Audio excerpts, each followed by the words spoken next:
Bom, pessoal, vamos então com o relato de hoje. O relato de hoje é muito interessante. Olha só.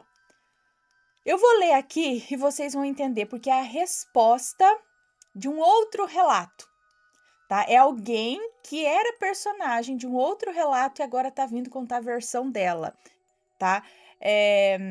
E como esse primeiro relato foi enviado também pelo senhor Fulanesto, esse daqui também foi enviado lá para o senhor Fulanesto e ele está reenviando para nós contarmos aqui antes que alguém venha falando que estou roubando os relatos do senhor Fulanesto. Não, ele manda para nós, né? Agradecemos muito aí ao senhor Fulanesto. Ele manda os relatos gentilmente para nós, para eu recontá-los aqui para vocês, tá bom? Então, vamos lá, vamos ver isso daqui do que se trata. Olá, Aninha, Mateus e Assombrados. O velho fulanesto recebeu um e-mail intrigante. Lembram-se do conto Confidências de uma Psiquiatra? Eu vou deixar aqui nos cards para vocês assistirem, tá? Se não, aconselho escutarem primeiro, pois essa história que vou narrar, a princípio, parece que desvenda o mistério. Ou será que não? Nomes e locais alterados e não esqueçam do like. Muito obrigada. Resposta de Renato ao conto Confidências de uma Psiquiatra. Mistério resolvido? Não desças os degraus do sonho para não despertar os monstros. Não subas aos sótãos, onde os deuses, por trás das suas máscaras, ocultam o próprio enigma. Não desças, não subas, fica. O mistério está na tua vida. E é um sonho louco este nosso mundo. Poema Os Degraus, de Mário Quintana.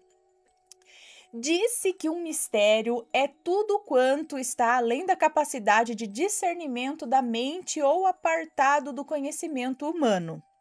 Porém, somente o é, enquanto dele não se descerra o véu da incompreensão, da ignorância e da magia. Mas nem todos os mistérios são fáceis de desvelar. Infortunadamente, existem mistérios que, quando supostamente desvendados, redundam em novas e intrigantes questões que, de certo, nos fazem enfebrecer na agonia da busca por respostas inexistentes ou cuidadosamente encobertas. Ao ouvinte ou leitor, informo que, presentemente, há uma tentativa de dissipar a fumaça densa que paira sobre um desses mistérios. Uma história intrigante que foi contada pelo senhor Fulanesto há algum tempo. A história de Renato e sua psiquiatra. Como devem se recordar, o enigma presente no conto não havia sido solucionado.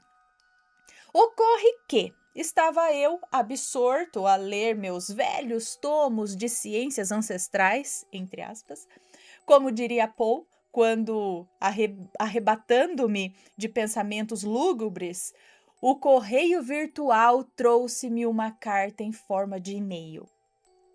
Com alguns cliques, abri cuidadosamente o envelope inexistente. Assombrei-me no e-mail, né?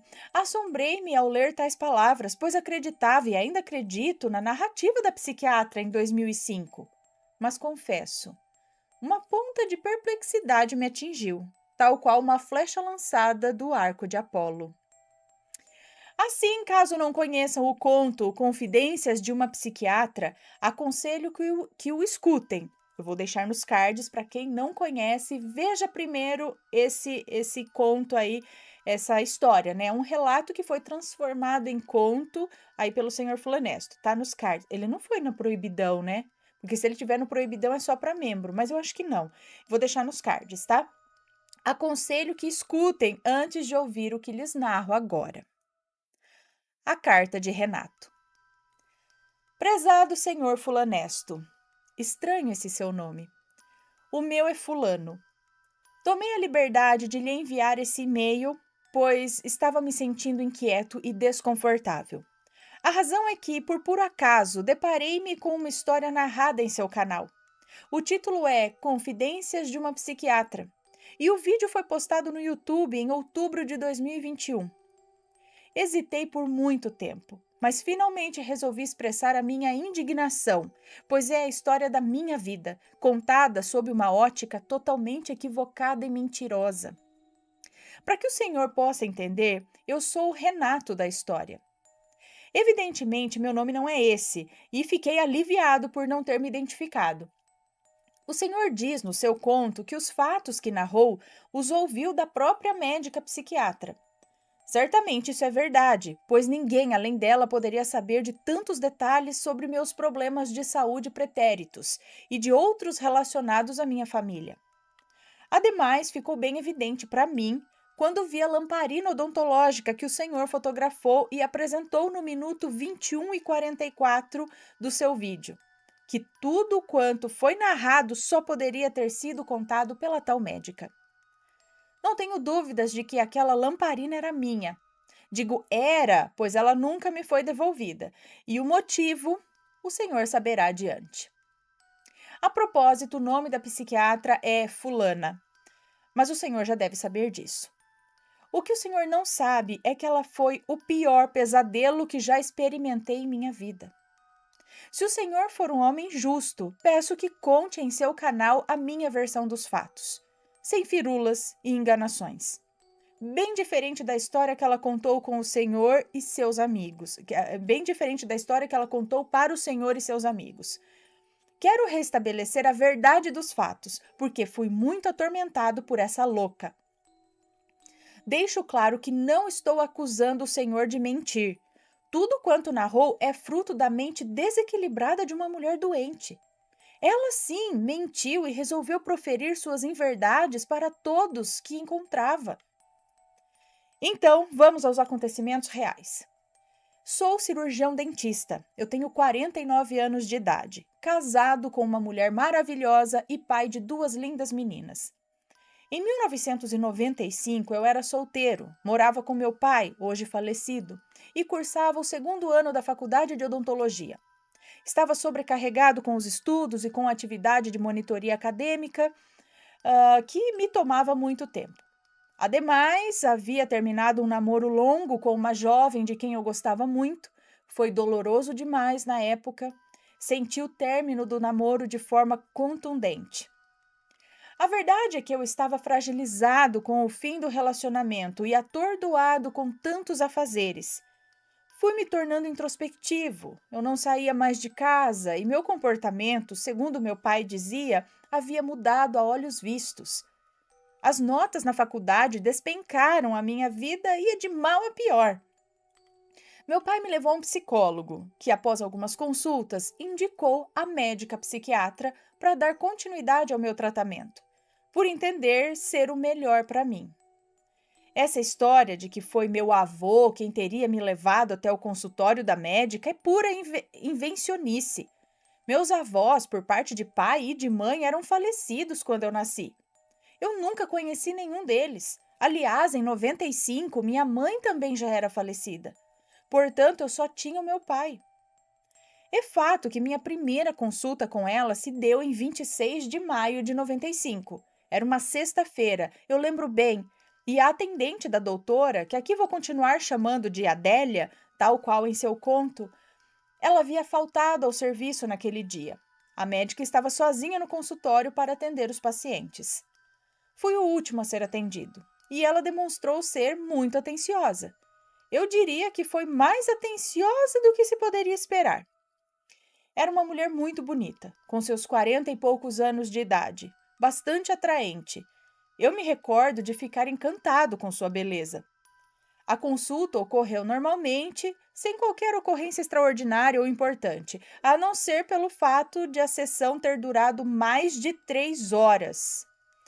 Ao final, ela me prescreveu alguns remédios, me entregou umas amostras grátis, marcou a próxima consulta para o dia 29 de maio. A segunda-feira próxima, eu paguei a consulta e fui para casa sozinho.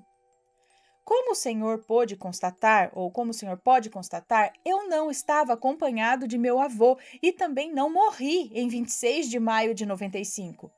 Ademais, naquele dia, não presenteei a médica com uma lamparina odontológica, ao menos naquele dia. Muito menos houve qualquer acidente e nem o falecimento do meu avô, que, como disse, já era falecido. Porém, algo começou a acontecer. Já no dia seguinte à consulta, eu e meu pai estávamos em casa quando o telefone tocou. Estranhamente, era a psiquiatra. Disse ter ligado para lembrar-nos da próxima consulta, que eu não poderia faltar. Estranho, será que ela faz isso com todos os pacientes? Pensei eu. Mas eu não dei importância. Meu pai agradeceu e desligou o telefone. Resolveu que iria comigo na consulta de segunda-feira. Ele havia notado algo diferente na ligação, mas não sabia dizer o que era. Portanto, não foi a minha avó quem atendeu a ligação telefônica da médica. Não houve enterro algum nos dias que se seguiram. Tudo mentira. Minha consulta estava marcada em sua agenda para o último horário daquela segunda-feira. Eu compareci com meu pai, que, ao conhecer Adélia, esqueceu-se de tudo e ficou papeando com a atendente. Entrei no consultório e foi aí que tudo começou. A psiquiatra pareceu mais interessada em me contar sua própria vida do que em cuidar dos meus problemas. Discorreu sobre suas questões emocionais e como estava carente pela frieza com que seu marido a tratava. Estava mais bonita do que nunca.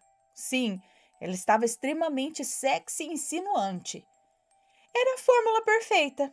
Dois carentes que se completavam. Nas semanas seguintes, nossos encontros se tornaram mais tórridos do que terapêuticos e bastante frequentes. Obviamente, ela não cobrava mais pelas consultas, o que deixou meu pai confuso. Porém, nesse ponto, ele e a Adélia já tinham um caso e ele não estava muito preocupado comigo. Afinal, eu estava sendo tratado, né? A médica dizia ao meu pai que eu não poderia parar com a terapia sob o risco de piorar. É claro que ele acreditou, porque não confia... é claro que ele acreditou. Por que ele não confiaria numa psiquiatra experiente e bem afamada? O tempo se passou.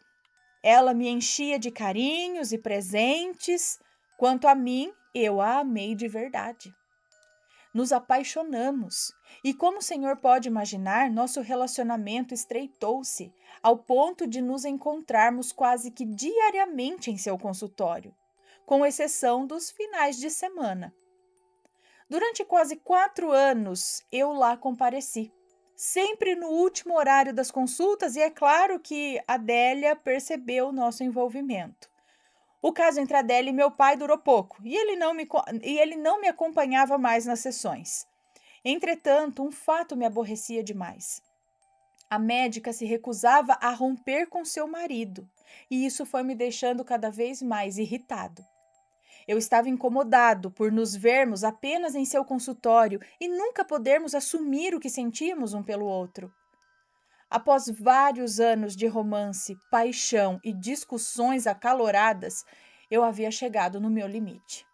Resolvi dar um ultimato a ela. Ou ela rompia com o casamento e ficava só comigo, ou eu ia me afastar.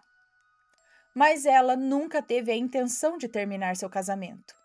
O marido era extremamente rico e, apesar do fato de a psiquiatra ganhar muito bem com seu trabalho, o alto padrão de vida que ostentava só poderia ser mantido enquanto permanecesse casada. O marido bancava tudo quanto eu nem poderia sonhar em lhe proporcionar. Certo dia, após as aulas na faculdade, fui como de costume ao seu consultório, decidido a romper de vez com aquela situação que me afligia. Assim expus que queria terminar tudo. Ela chorou como uma criança, desesperou-se, caiu de joelhos aos meus pés, chegou a dizer que me daria dinheiro. Como eu não cedia, ela bateu no meu rosto e chegou a me ameaçar de morte. Percebi então o quanto ela era doente. Aprendi com o tempo que existem muitas pessoas com problemas mentais tão sérios que se tornam violentas e que agem daquela maneira insana quando são contrariadas ou rejeitadas. Foi a gota d'água para mim. No entanto, ela não deixava que eu fosse embora. Ela trancou as portas, continuou a me agredir para em seguida começar a cortar o próprio braço com estilete. Estava totalmente fora de si. Eu a impedi de se machucar mais ainda e, com muito esforço, tentei convencê-la a se acalmar e a me deixar sair. Nada adiantou. Então, disse a ela que iria procurar o seu marido e contar tudo. Afinal, eu tinha muitas provas e sabia que ela seria prejudicada se seu marido soubesse de nosso envolvimento, né? Aturdida, preocupada com a minha ameaça e vendo que eu não voltaria atrás, assentiu em me deixar ir, não sem antes me pedir uma lembrança, algo que pudesse fazê-la se recordar de mim, conforme suas próprias palavras. Sem pensar muito, retirei da mochila minha lamparina, que usava nas aulas de anatomia, e entreguei a ela. Só queria me livrar daquela situação. Não percebi o que estava por detrás daquele pedido. Fui para casa com um enorme sentimento de alívio. Ledo engano. Mal sabia eu que ela não me deixaria em paz. Passou a me seguir de longe na faculdade e me espreitava perto de casa. Olha, eu não desejo a ninguém o que eu passei com aquela doida. Saiba que o episódio narrado acerca do que teria ocorrido num restaurante, aquele onde a psiquiatra conta ter se surpreendido com a minha presença e a do meu pai, é em parte real. Porém, foi uma coincidência nos encontrarmos lá. Na verdade, ela se surpreendeu ao me ver com a minha atual esposa e promoveu um escândalo, tal que precisou ser convidada a se retirar do local. Não preciso lhe dizer o quanto eu fiquei constrangido e os problemas que precisei enfrentar com a minha então namorada. É fato que... Peraí. Era esposa ou namorada? Surpreendido com minha presença do meu pai, coisa, na verdade, se preocupou em ver com a minha atual esposa. A esposa dele agora, que era namorada naquela época, é isso? Tá. É fato que quando a médica... não preciso lhe dizer o quanto eu fiquei constrangido e os problemas que precisei enfrentar com a minha então namorada. Naquela época ela era namorada, hoje é esposa. Com a minha namorada, né? Porque eu falo, que mulher é essa daí? Que tá acontecendo, né? É fato que, quando a médica saía apressada do local, eu gritei para ela me devolver o que me pertencia. Ela sequer me respondeu e foi embora. Anos se passaram nesse tormento sem fim. Cheguei a pensar em procurar as autoridades competentes para conseguir uma ordem de restrição contra a psiquiatra. Mas eu não queria que o problema tomasse uma proporção maior ainda. Afinal, eu precisava em meu nome, afinal eu pensava em meu nome, minha carreira e a minha noiva. No meio dessa tempestade, eu tive um sonho muito vívido. Sonhei que estava na faculdade e que a médica trazia para mim a lamparina que deixei com ela. Quando fui pegá-la, o objeto desapareceu diante dos meus olhos. Então, ainda em sonho, a psiquiatra me disse: ela nunca mais será sua. Enquanto eu a possuir, você não terá paz, a não ser que volte para mim. O que está feito, está feito. Acordei sobressaltado daquele sonho tão real e a partir daquele momento eu não conseguia mais tirar a médica da cabeça. Ardia de desejo por ela. Sua imagem atormentava os meus pensamentos 24 horas por dia. Passei a ter sonhos macabros onde ela se apresentava como uma serpente que se enroscava em meu corpo e depois me devorava. Todos os sonhos terminavam assim, com a minha morte. Já cansado de ser perseguido por desejos que não me pertenciam, resolvi conversar com um amigo, um pastor pentecostal. Ao relatar o que estava a me afligir, meu amigo pediu que orássemos e que Deus nos revelaria o motivo de tanto tormento. Assim fizemos. Durante alguns minutos, meu amigo ficou em silêncio e, voltando-se para mim, revelou: algo que lhe pertence não está em seu poder foi enfeitiçado. Uma mulher pagou muito caro para que você fosse acorrentado espiritualmente e emocionalmente a ela. Você sabe que objeto é esse? Indagou-me o pastor. No mesmo instante eu me lembrei da lamparina. É uma lamparina odontológica que eu dei de presente a essa mulher. Agora tudo se encaixa, disse eu perplexo com a revelação. Meu amigo continuou. Você tem meios para recuperar a tal lamparina? E eu lhe disse que isso seria impossível devido às circunstâncias, né? Meu amigo então me acalmou e afirmou que haveria um grande clamor na igreja para que Deus me abençoasse com o livramento, mas que eu deveria me integrar à igreja e andar com Cristo. O que posso lhe dizer, senhor Fulanesto, é que eu não fiz o que meu amigo me aconselhou. Não me converti, confesso. Por esse motivo, deixei de ser atormentado apenas quando ela faleceu. Sim, ela morreu e nunca me devolveu o objeto. Acredito que seu falecimento tenha desfeito qualquer trabalho que ela tenha intentado contra mim. Aliás, foi por causa de minhas ameaças de contar tudo ao seu marido que ela inventou a história que o senhor narrou em seu canal. Tudo por medo e para confundir a mente de quem viesse. E para confundir a mente de quem viesse eventualmente questioná-la quanto ao nosso romance. E a única pessoa que conhecia a verdade, Adélia, eu soube que desapareceu sem deixar rastros, não soube mais dela. Percebe onde me meti, senhor Fulanesto?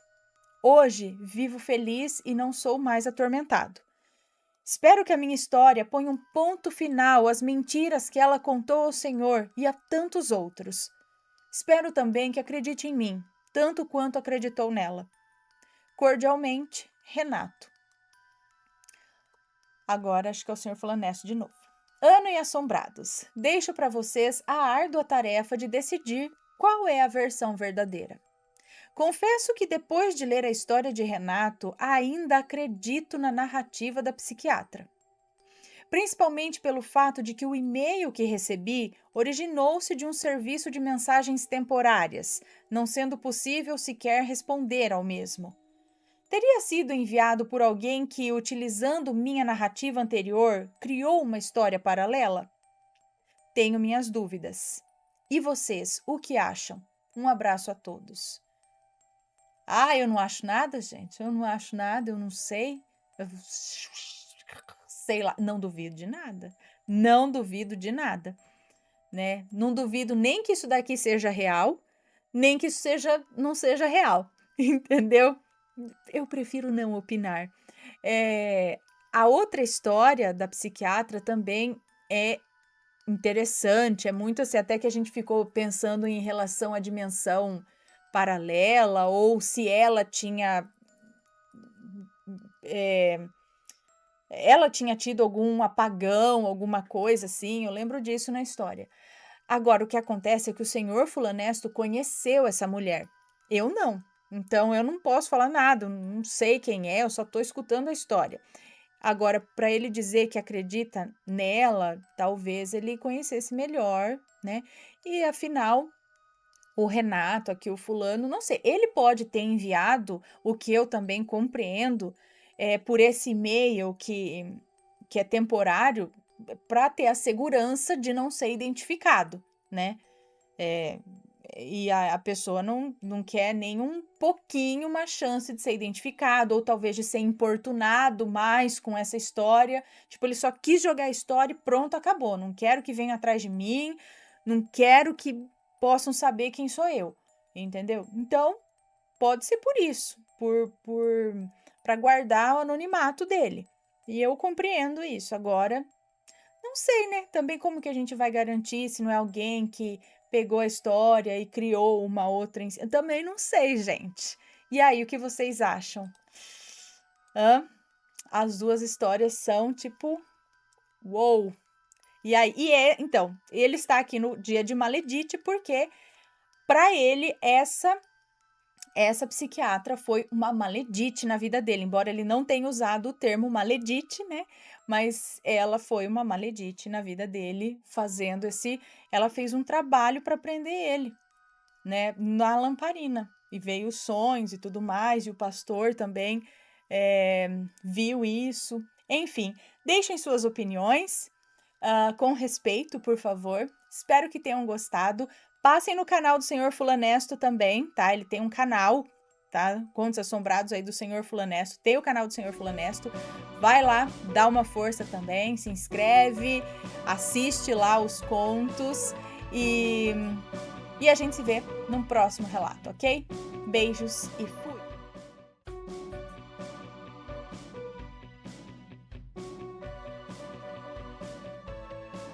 Está gostando dos relatos no Reverso Assombrado? Então não se esqueça de deixar o seu like. E é claro, se ainda não for inscrito, se